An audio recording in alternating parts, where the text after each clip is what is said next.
마지막 때를 이해하는 데 가장 중요한 사건 중 하나가 데살로니가전서 5장 3절의 말씀입니다.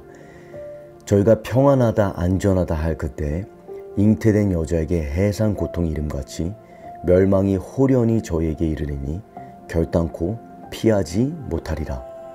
여기서 중요한 질문은 사도 바울이 말하고 있는 저희는 누구를 의미하며 그들은 왜 평안하다 안전하다 말하고 있을까요? 우리가 성경을 공부할 때 가장 기본적인 원칙 중 하나가 성경이 성경을 해석하게 하는 것입니다. 그 말은 내가 공부하고 있는 성경의 본문이 다른 성경에 인용되고 있는지 또 연관되어 있는지를 우리가 살피는 것입니다. 사도 바울이 데살로니가전서 이 본문에 평안하다 안전하다라고 말하고 있는 이 표현은 레위기 26장을 인용하고 있는 말씀입니다. 레위기 26장은 신명기 28장과 더불어서 모세 언약에 관한 본문입니다. 이 본문은 축복과 저주, 하나님께서 말씀하신 내가 생명과 사망을 내 앞에 두었나니 너는 택하라라고 말씀하십니다.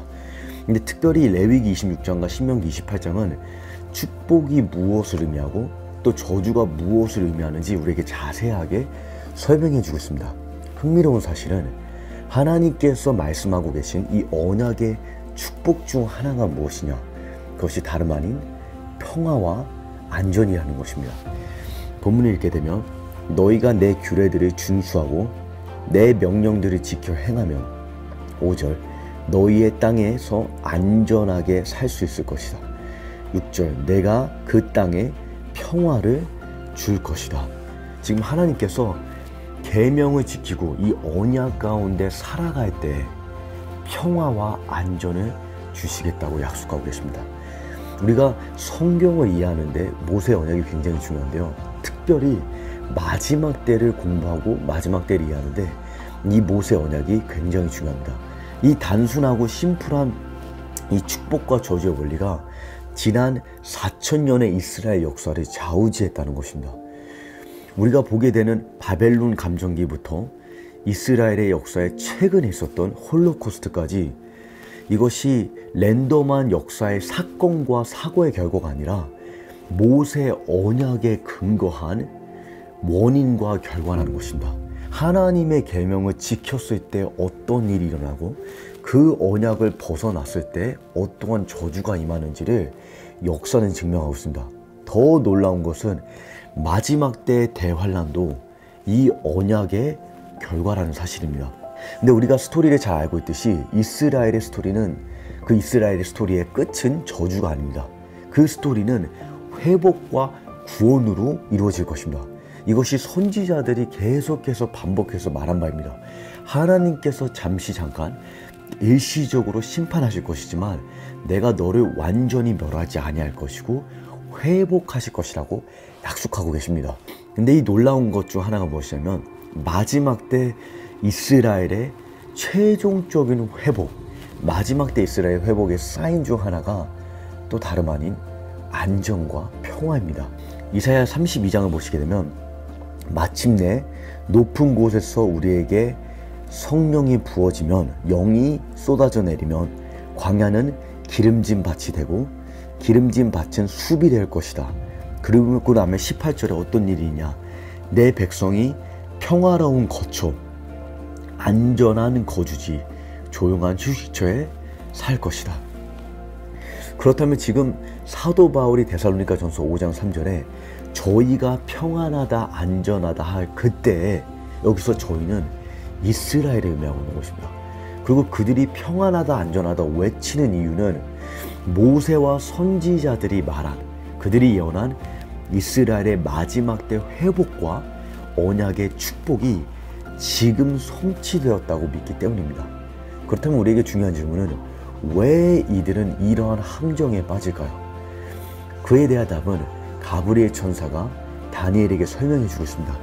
여러분께서 다니엘 9장을 가보시게 되면 이 마지막 때를 이해하는 데 굉장히 중요한 부분입니다. 근데 다니엘 9장의 핵심이 무엇이냐? 다니엘이 이스라엘의 회복을 위해서 금식 기도를 합니다. 그 끝에 가브리엘 천사가 다니엘에게 나타나서 하나님께서 이스라엘을 회복하실 거라고 확증을 지어줍니다. 하나님께서 반드시 이스라엘을 회복하실 것인데 이 회복이 있기까지 먼저 490년의 심판의 기간이 끝나야 한다고 설명을 해줍니다. 제가 24절의 본문을 먼저 읽으면 하나님이 내 백성과 거룩한 성 예루살렘을 위해 70일의 기간, 여기서 70일에는 490년을 의미합니다.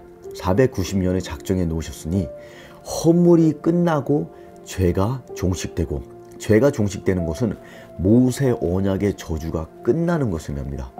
그리고 죄악이 용서될 것이며 영원한 의가 확립되고, 여기서 영원한 의는 예레미야 선지자가 말한 새 언약을 의미합니다. 환상과 예언이 성취되고 가장 거룩한 성전이 다시 봉헌될 것이다. 490년이 다 차면 예루살렘 성전이 재건축되고 이스라엘의 저주가 끝나고, 이 모세 언약의 저주가 끝나고 이스라엘이 예레미야 선지자가 말한 그 새 언약을 누리게 될 것이라고 가브리엘 천사가 말하고 있습니다. 근데 중요한 것은 무엇이냐면 이 490년의 심판의 기간이 차야 하는데, 가브리엘 천사는 27절에 그 490년의 마지막 7년이 어떻게 펼쳐질지를 더 자세하게 설명해 주고 있습니다. 근데 이 27절이 뭐에 관한 것이냐? 적그리스도가 이스라엘과 평화 조약을 맺고 그들로 하여금 성전을 재건축할 수 있도록 허락해 주는 그런 사건입니다. 제가 본문을 읽으면 여기서 그는 적그리스도를 의미합니다. 장차 많은 사람으로 더불어 한 일에 7년 동안 언약을 굳게 정하겠고, 그가 이 7년의 절반 3년 반이 되었을 때 제사와 예물을 금지할 것이며, 지금 적그리스도가 이스라엘과 언약을 맺어서 이 언약이 뭐랑 연결이 되냐? 성전과 제사와 연결이 됩니다. 적그리스도가 이스라엘과 평화 조약을 맺을 것인데, 그 조약은, 이 평화 협정은 이스라엘로 하여금 다시 성전을 재건축하고 그 성전에서 제사를 진행할 수 있도록 허락해 주는 그러한 권한입니다. 지금 이것이 사도 바울이 말하고 있는 저희가 평안하다, 안전하다 하는 그때를 의미합니다. 왜 그러하냐? 여러분, 이스라엘 역사상 성전은 항상 하나님의 임재를 의미합니다. 그렇다면 2000년 동안 나라가 없었던 이스라엘이 성전을 재건축하고 2000년 동안 하나님께 예배를 드릴 수 없었던 이스라엘이 다시 그 성전에서 제사를 드린다. 이것은 말 그대로 기적입니다. 그러면 이러한 상황이 펼쳐질 때 당연히 내가 유대인이라면 지금이 하나님께서 말씀하신, 선지자들이 말한, 모세가 예언한 마지막 때 이스라엘의 회복을 의미한다고 착각할 수밖에 없는 것입니다. 예레미야 선지자가 말한 새 언약이 지금 이루어진다고 느끼는 것입니다. 에스겔 선지자가 말한 메마른 뼈 골짜기의 부활이 지금 이루어지고 있다라고 생각하는 것입니다. 이사야 선지자가 예언한 내 집은 만민이 기도하는 기도의 집이라가 지금 그 예루살렘 성전 재건축 때 이루어진다라고 생각할 수밖에 없는 것입니다. 제가 이스라엘에 최근에 방문한 적이 있는데 거기서 랍비와 잠깐 대화를 나눌 수 있는 시간이 있었습니다. 근데 랍비가 이런 말을 하더라고요. 신명기 30장에 모세가 말하고 있는 이스라엘의 회복이 지금 이루어지고 있다라고 그는 말했습니다. 그 왜 그러냐? 열방이 예루살렘에 와서 하나님을 예배하고 있지 않냐, 이렇게 말하는 것입니다. 근데 누가 봐도 그럼 지금 이미 하나님께서 이스라엘을 회복하고 계신 것 같고, 장차 그들이 성전을 재건축한다. 그리고 그 성전에서 하나님을 향한 예배를 드린다. 그럼 누가 봐도 하나님께서 친히 이스라엘을 축복하고 계신 것 같은데, 이러할 때 왜 우리는 이것이 가짜인지 어떻게 알 수 있을까요? 이러한 하나님의 손길이 임하는 것 같은 이때가 가짜라는 것을 우리가 어떻게 분별할 수 있을까요? 이에 대한 답은 간단합니다. 이스라엘의 회개입니다.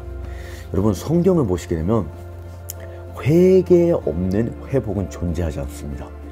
이스라엘의 스토리 가운데 이스라엘이 회개하지 않고 하나님께서 그 땅을 회복시키신다. 내 이름으로 일컫는 내 백성이 그들의 악에서 돌이키면 하나님께서 그 땅을 회복하신다 했지, 회개하지 않고 그 땅이 회복되는 것은 성경과 어긋난 내용입니다. 이스라엘은 회개하지 않고, 다시 말하면 예수님을 영접하지 않고 회복을 누리는 것은 말이 안 되는 내용입니다. 모세는 마지막 때에 이 환란이 이스라엘에게 임했을 때 분명히 그는 이스라엘이 회개해야지, 회개할 때 하나님께서 그들을 회복하실 것이라고 예언했습니다. 신명기 4장을 보시게 되면 당신들이 환난을 당하고 마지막 날에, 여기서 마지막 날은 마지막 때를 의미합니다. 이 모든 일이 당신들에게 닥치면 그때에 가서야 비로소 당신들은 주 당신들의 하나님께로 돌아와 하나님께 회개하여 그에게 귀를 기울일 것입니다. 주 당신들의 하나님은 자비로우신 하나님이시니 당신들을 버리시거나 멸하시지 않고 당신들의 조상들과 맺은 언약을 잊지도 않으실 것입니다. 지금 이 모세가 말하고 있는 이 본문을 스가랴 12장과 함께 비교해서 보면 스가랴 12장에 그 날이 오면 이 마지막 때에 10절 내가 다윗의 집안과 예루살렘에 사는 사람들에게 은혜를 구하는 영 그리고 용서를 비는 영 회개하는 영을 부어주겠다. 그러면 그들은 나 곧 그들이 찔러 죽인 그를 예수 그리스도 십자가에 못 박은 예수 그리스도를 바라보고 외아들이 잃고 슬피 울듯이 슬피 울며 맏아들을 잃고 슬퍼하듯이 슬퍼할 것이다. 마치 요셉의 형제들이 자신들이 애굽에 판 요셉이 애굽의 총리가 되었은 것을 깨달았을 때 그들이 애통하였듯이 마지막 때 하나님께서 회개의 영을 부어주실 것인데 이 회개의 영이 임하면 이스라엘이 회복되기 전에 메마른 그 골짜기에 그 메마른 뼈가 부활되기 전에 먼저 회개의 영이 임해서 그들이 찔러 죽인 예수 그리스도가 자신들의 메시아라는 것을 자신들이 믿고 섬기는 여호와라는 것을 그들이 깨닫게 된다는 것입니다. 여러분, 우리가 이스라엘을 축복한다 이렇게 말을 하는데요. 우리가 이스라엘을 축복하는 것이 무엇을 의미하는지 분별할 필요가 있다고 믿습니다. 이스라엘을 향한 진정한 축복은 예수 그리스도를 영접하는 것입니다. 예수 그리스도를 떠나서 이스라엘은 그 어떤 축복도 없습니다. 진정한 축복과 회복은 회개로부터 비롯되는 것입니다. 그래서 바울이 데살로니가 교회에게 권면하고 있듯이 너희 자신이 이것을 자세히 또는 완전히 알고 있다고 바울은 확신하고 있습니다. 마찬가지로 우리가 이 데살로니가 5장 3절의 본문의 말씀이 무엇을 의미하는지 또 하나님의 계획이 어떠한지를 우리가 깊이 이해해서 마지막 때에 그 하나님의 계획에 동역하는 신랑의 친구가 되는 이스라엘의 회개와 회복을 위해서 중보하는 중보자가 되기를 간절히 소망합니다.